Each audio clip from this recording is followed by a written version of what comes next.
All right, and lastly, we're going to talk about macros and how to program them.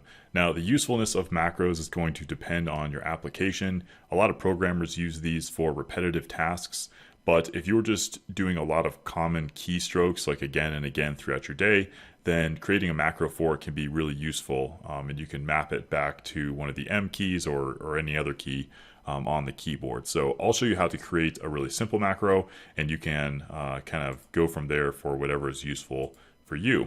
So we're going to create a macro that takes whatever text is highlighted. So in this case, it's the URL.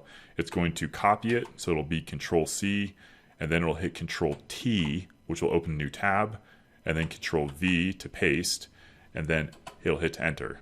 So essentially you're going to copy the URL, open a new tab, and then paste in that URL and just create a duplicate tab with your web page on it. So I will show you how to do that in the app.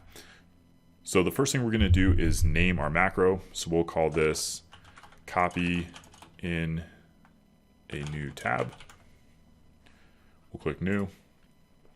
Now, before we start recording, there's a couple options down here. I have this one checked called fix delay. Let me uncheck that and I'll show you what happens. So let's start recording, and I'm just going to hit Control C, like the copy command. So Control C, you'll see here that it shows that the Control key gets pushed down. There's like 181 millisecond delay. Then the C key gets pushed down, another delay. The C key goes up, another delay, and then the Control key comes up. So it's kind of like every motion you make, it records here. Now, these delays are all different lengths, and I like to have this standardized. It's also useful because the computer can, read much faster than this. So what I like to do is click this option down here called Fix Delay. Oops, I need to stop recording my macro. Fix delay, and this will put a standard delay in between each one of your keystrokes, and that way you don't end up with kind of all these random times in here. So let's delete all these items out of here, and we'll record again with the fixed delay in there.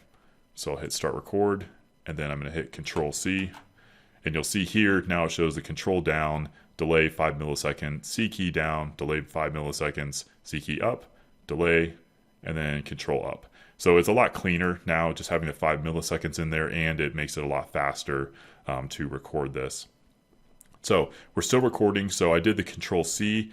Now let's do Control T, which will open up a new tab, and then we're going to do Control V, which is paste, and then we're going to hit the Enter key.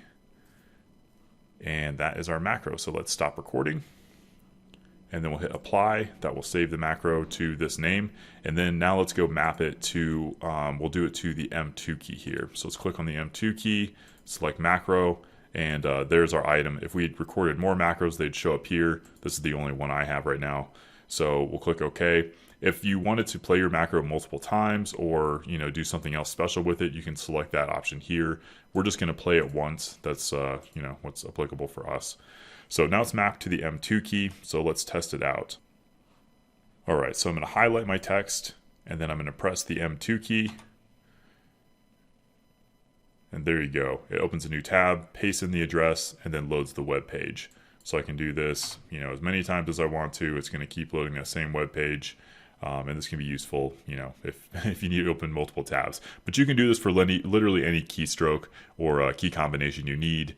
You can do a lot of actually complex key presses in there and programming in, all your delays or whatever you need. You can program them all right here, and it'll save it under your macros. So that is how you program a macro and how you tie it to one of your M keys on the keyboard.